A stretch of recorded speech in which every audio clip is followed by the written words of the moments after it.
వేదికలను దృశ్య శ్రవణ కేంద్రాలుగా మార్చడంతో రైతులకు మేలు చేయడమే కాకుండా రైతులకు వ్యవసాయ విశ్వవిద్యాలయ శాస్త్రవేత్తల నుంచి నేరుగా సలహాలు సూచనలు అందనున్నాయని మహబూబాబాద్ జిల్లా వ్యవసాయ శాఖ అధికారి అభిమన్యు తెలిపాడు. మహబూబాబాద్ జిల్లా కేంద్రంలోని రైతు వేదికను దృశ్య శ్రవణ కేంద్రంగా వీడియో కాన్ఫరెన్సింగ్ అనుసంధాన కార్యక్రమంలో జిల్లా collector Advaith Kumar Singh, MLA doctor Bukya Murali నాయక్తో జిల్లా వ్యవసాయ శాఖ అధికారి పాల్గొన్నారు.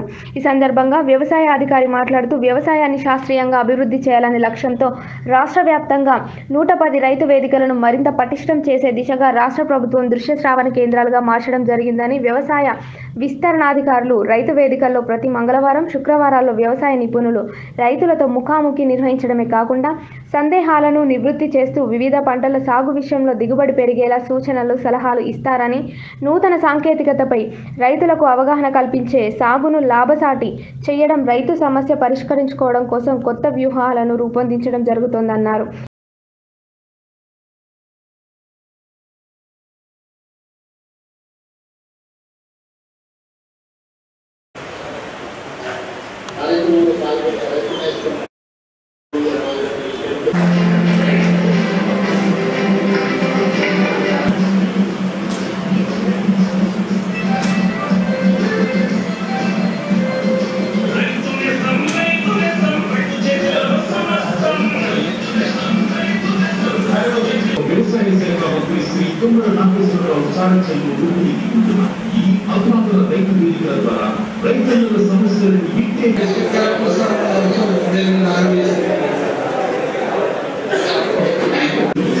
వేదికల్లో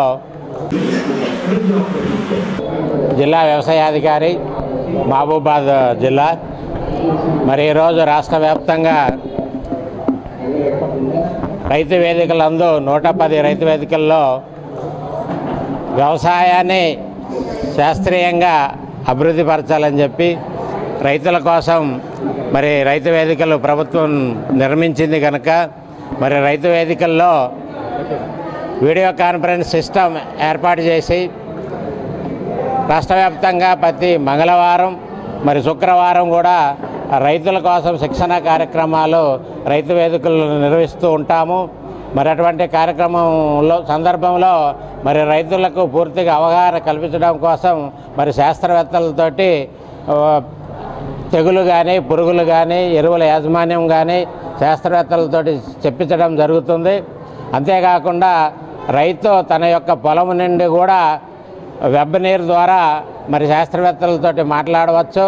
అంటే రైతు వేదికల్లో కూర్చున్నటువంటి రైతులు కూడా ఆ మొక్క యొక్క స్పెసిమెన్ని తీసుకొచ్చి కూడా చూపిస్తూ ఆ శాస్త్రవేత్తలతోటి సలహాలు, సూచనలు తీసుకొని రైతులు తక్కువ ఖర్చుతోటి ఎక్కువ లాభం పొందాలనేదే రాష్ట్ర ప్రభుత్వం యొక్క ఉద్దేశం. ఈరోజు మరి రాష్ట్ర వ్యాప్తంగా ముఖ్యమంత్రి గారి చేతుల మీదుగా ఈ కార్యక్రమం ప్రారంభించడం చాలా సంతోషంగా ఉంది తెలియజేస్తున్నాం.